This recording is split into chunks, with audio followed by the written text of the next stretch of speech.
the most powerful tools of communication, and they can convey our thoughts and feelings without words.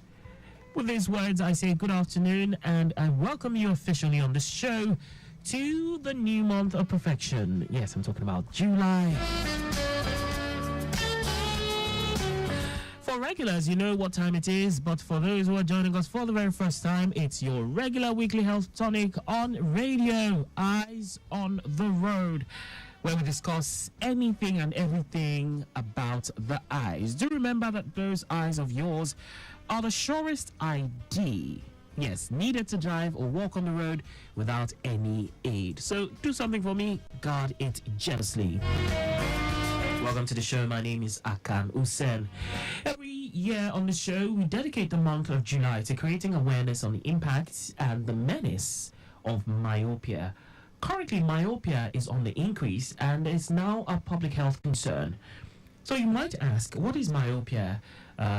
Is it hereditary? What are the symptoms? What are the risk factors? How do we treat it? And is it possible to prevent? Yes. So these and many more would form our discussion for today on the show, Eyes on the Road. Of course, I'm not the expert. I'm just going to be on the sidelines, coming in from time to time. So join me as we make welcome Dr. Priscilia Imade, Doctor of Optometry with a PhD in Public Health.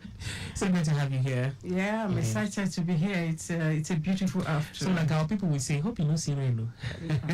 The weather is very good today. Oh, yesterday. We give God all the glory. All right, myopia. Well, when it comes to myopia, I'm sure it's a lot of people are familiar with that biology, secondary school biology. But simply put, we're just saying short-sightedness. Short-sightedness. So from the word myopic.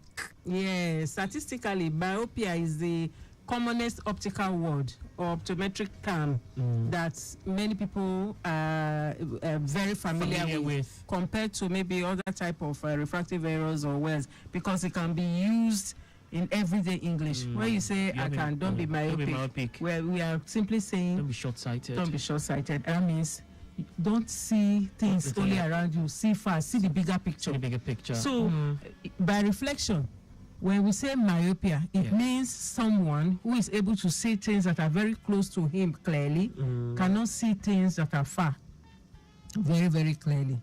And there are so many dynamics, a lot of factors, a lot of things that can result in that. But clearly speaking, when we say short-sightedness, nearsightedness, myopia, it means this person cannot see far.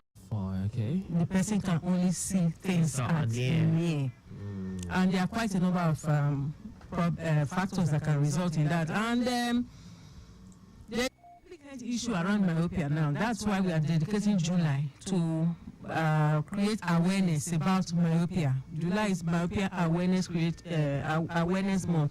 Why? Because there's a lot of increase in myopia now. To the extent, we are going to talk about that later. To the extent that the World Health Organization, the International Agency for the Prevention of Avoidable Blindness, the World Council of Optometry, and so many international bodies have postulated that by the year 2050, about half of the world will be myopic. Wow. That's to tell you how serious myopia is. Last month we talked about refractive errors. Myopia is a type of refractive error, but because of the magnitude and because of the increase, the way statistically the numbers are shifting, that's why we are dedicating this July to talk about it, so that we can better be equipped to prevent this menace from affecting us. And it's also better done from childhood. So the earlier we know about what myopia is, the better for us. Let me quickly just talk about some of these statistics. Number one, I've said that by 2050, there's a postulation by the World Health Organization that half of the world will be myopic. And also right now, about 1 billion people already in the world have myopia.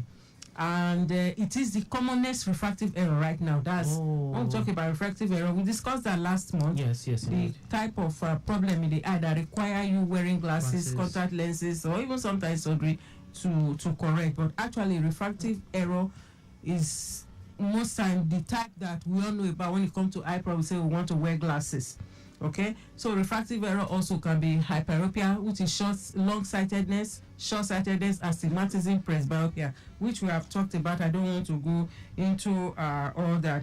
And then myopia also can be, we can correct it with glasses. Okay. Unlike some eye problems that you may not be able to correct readily with glasses. We talked about amblyopia at some point. That was last one too.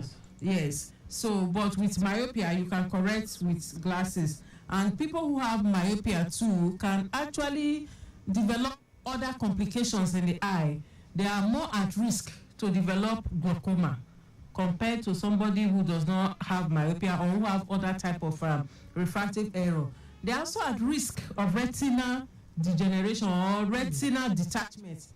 They are also at risk of macular degenerations as well. So all these put someone who is short-sighted at a much higher risk. And then there's also these statistics that say that blacks too can also be at risk now because of the lifestyle that we are living now. Traditionally, as black people, we don't have this high predisposition towards myopia. Okay. But the statistics, the narrative is changing now. So why was that in the past? Well, the explanation to that was that in the past, one, in Africa, we didn't have much of education. Okay, maybe when we talk about some of the things that could make myopia manifest more, we can understand it better.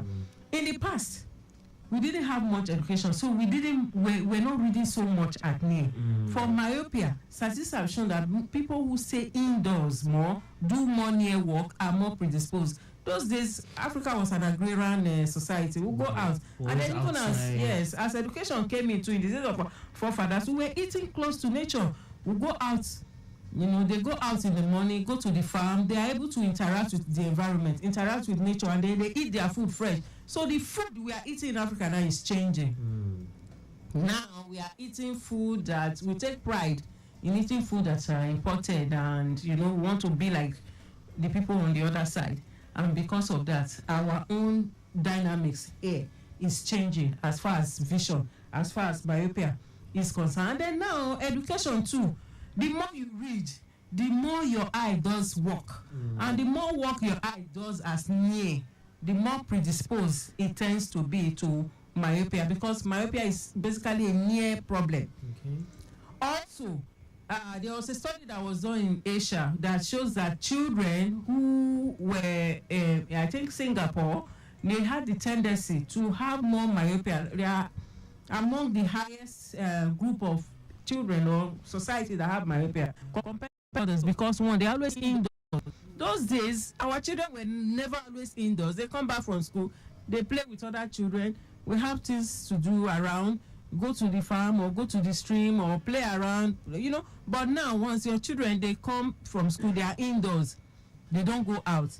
They move in the morning from their AC bedroom to their AC car to AC classroom. Those days, it was not like that. So that change in environment, that change in lifestyle is also contributing to the risk of myopia, getting on the increase.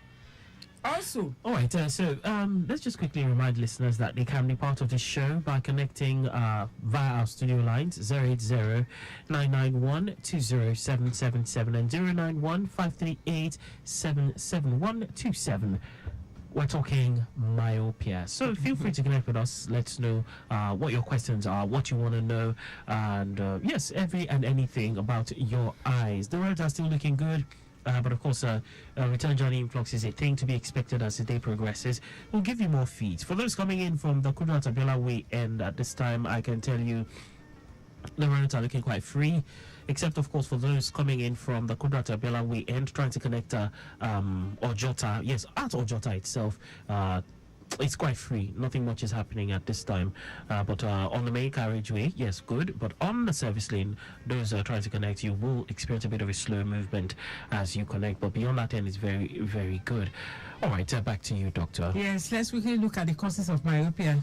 Well, it could be anatomical due to the shape of the eyeball. We actually say that in short-sightedness or myopia, the eyeball is too large, such that when light ray enter the eye, the image falls in front of the retina. Don't talk about the eyeball being too large. You are not talking about the size as in Akan, as we are looking at ourselves now. The part we are saying no. We're actually talking about, you know, the part of the eye that is embedded in the skull inside the head, because the eye is divided into the anterior and posterior segment. And from there, we can take what is called the axial length. So when the eyeball is too elongated, too large, the image does not get to the retina. We talked about this last month, when we talked about refractive error, that the images get, you know, to the retina. The retina sends the message to the brain will interpret what we are seeing. It can be a combination of, you know, problems with the cornea or the lens also that can result in myopia. But all the same, we can classify myopia into congenital myopia, which is the one that will happen at birth. Some children, they are born with myopia. Let's see if we can take this call. Hello? Hello. Yes, good afternoon. Yeah, afternoon. This is Osas calling from Ibadan. Osas from Ibadan, welcome. I want to ask about this myopia. Yes, okay, please go on. Like those days when we were young, normally anybody that normally put on glasses, maybe you look at that person as a professor, doctor, or teacher. Because these days, 2-year-old baby is putting on glasses to school. What is the cause? What is the problem? Okay. Yeah. All right, Osas, thank you very much, Osas. Wow, they can get her signal at Ibadan. That's great. I'm shocked. Wow. Osas, thank you very, very much. Yeah. Yes, you see, there are lots of reasons that we can, different perspectives we can look at on that. Like I said earlier, those our education. So more or less, so to say, our change in lifestyle. Yes, we have a change in lifestyle now. We have a change in diet. And because we're reading more now, the volume of work that children do in school now, it's far, far more compared to what we did or our parents did in their time.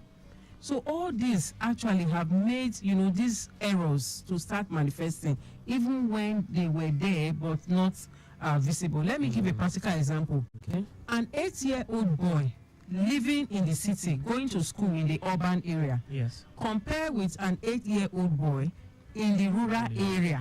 If both of them have, say, a myopic refractive error of, say, minus 2, you know that the one in the village may not feel it. He's not going to school. All he does is that when he wakes up in the morning, he goes to farm. He doesn't need glasses to see his yam seedlings or to see the crops that he's going to plant. But someone who has a myopia of -2 or even less, even -1, and is going to school, the same 8-year-old boy going to school here, because of the tiny prints, because of the amount of near work he has to do, it will make his refractive error to manifest more compared to somebody that is not going to school. So that's just a logical explanation. Where those days, fine, quite all right, even then there was really no access to eye care. It's only people who had the means that could even take their children for eye examination. So children could even have eye problem those olden days, and they may not know that there is a problem. So those that have the means, they take their children and they are educated and say, okay, let my child wear glasses. I also know that in those days, when you prescribe glasses for children, many parents will readily just say no. Although it's still happening now, but at least the ratio have reduced significantly because of awareness and because people are better knowledgeable now than what it was those days. So these are some of the factors that has resulted in that. Our change in lifestyle, the amount of near work children are doing now, more children live indoors now than outdoor. So all these things have actually, even the way children are born now, the type of food the parents eat, the kind of their health as well, it have also been found to affect the eye status of their children. Is there also, doctor, is there also like a relationship between maybe, okay, now you talked about in those days and now, how about things like television? Yes, digital display units. Remember those days, we didn't have access to TV like this. Even if we had television by 4 p.m. So or there's 4:30. like You just walk sometime till 12. there when it's You know, 4, okay. and then we don't even see too close to the telly like what it is now. Now you have television 247. 24/7. It's on your phone. It's on your hand. It's everywhere. So all these things, digital display unit, is part of our lifestyle that have also affected the way we see.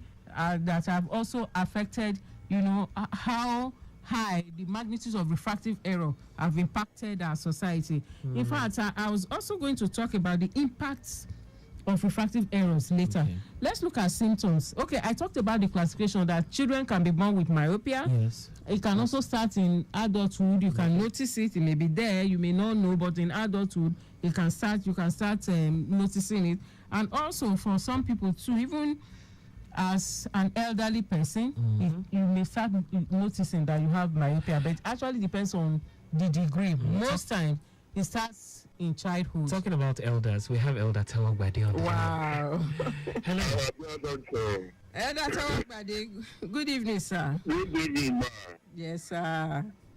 Thank you for the job well done. Thank you very much, sir. I don't want to ask, because first, does it contribute to this item you're talking about? Does what? Sir? I didn't get that. First. Stress. Oh, sex. Oh, okay, that's whether it's male or female.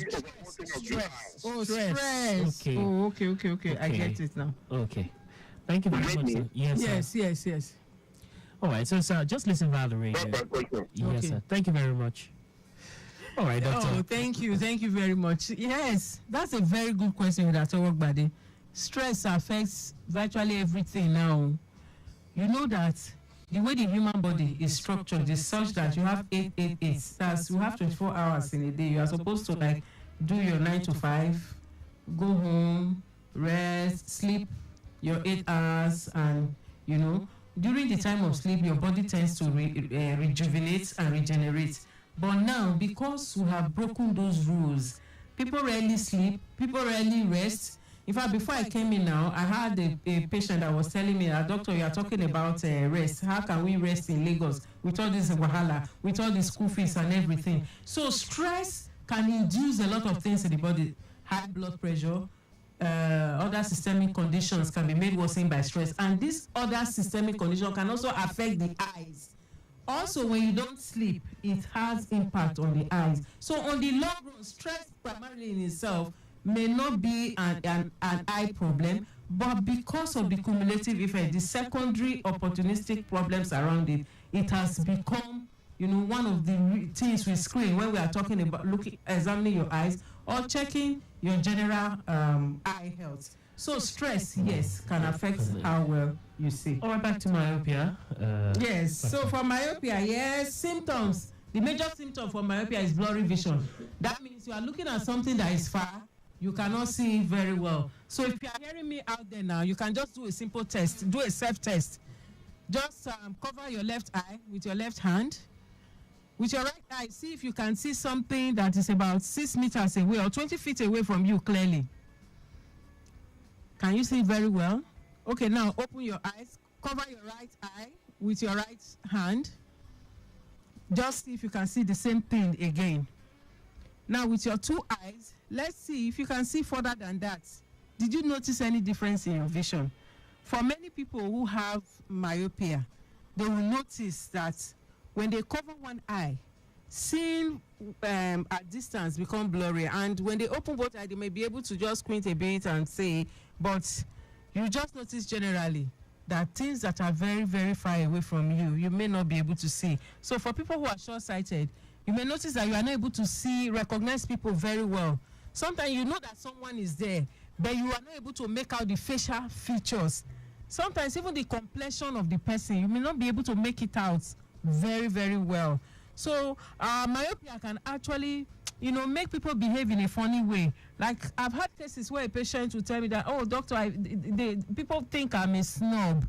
But they don't know that I did not see them. And then, people who are myopic, they tend to squint. They tend to squint their eyes. So they are, you think they are proud. Yes, you think either they are frowning, or they don't want to smile, or they don't want to greet. you don't even know that they did not see you at all. So these are some of the symptoms. So if you notice that somebody is not greeting you, it might not be because the person does not want to greet you. The person may have a myopia that is undetected. Tell the person to come for an eye examination. And also, Yes. do you know myopia can affect a child's performance in school? Yeah, true. When a child has an undetected refractive error like short-sightedness, Yes. ultimately, the child's academic performance can be reduced. Okay. If we also flip it, myopia also have its own impacts on drivers. Imagine a driver that is driving on the road. See that heavy rain that fell yesterday. Everywhere was already misty. And then imagine if the driver had myopia. How would the person see through the rain?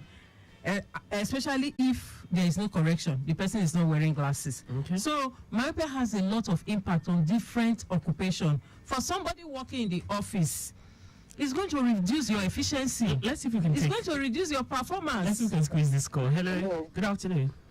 Good afternoon. Yeah, welcome. My name is Obo, and I'm calling from Alagbado. Okay. Yes, I just want to find out something from the doctor. Okay. I know the Akuma patient, and the other drug I use apart from this one vitamin C and that work for me. Vitamin C and what, please? I'm a Okay. this tablet. Any other drug I use for me. Whether they are copying to my doctor, it gives me this vitamin C gives me that the addition of giving cough or something that is to stop me. Okay. And then whenever I come give you another job, this condition, even if I live there for a month or 2 months, you don't have any effect. They stay down and not as much that vitamin C and you 3 days and we see the effect.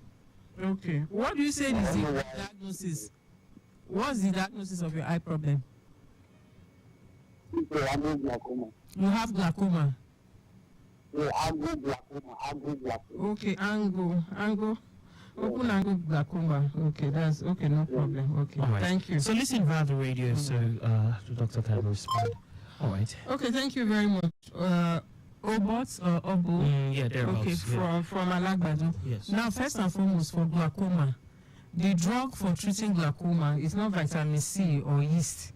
If somebody has been diagnosed with glaucoma, there are medications that you must compulsorily use for that glaucoma. Now, in addition to those your glaucoma medications, if there are other problems with the eye, the doctor or your optometrist or your ophthalmologist may prescribe other drugs in addition to it. For example, the multivitamins like your vitamin C and yeast could fall into that category. From what you have explained now, if every time you are taking your vitamin C and your yeast you feel okay, but when you stop you start having allergy, it means there is allergy in your system in addition to the glaucoma.